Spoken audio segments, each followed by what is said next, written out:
Hello everyone, my name is Sonia Irakoze and I'm an intern at the Ugandan Water Project through the Schwartz Community Based Internships in the Green Center. Today we are here volunteering at the Ronald McDonald House, giving back to our community.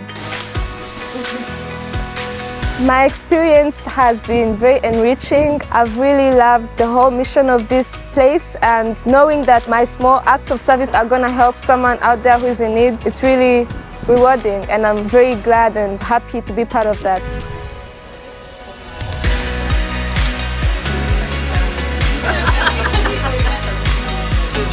My overall experience here was just really wonderful. I have always seen the Ronald McDonald emblem and logo, but never really knew that a place like this actually existed.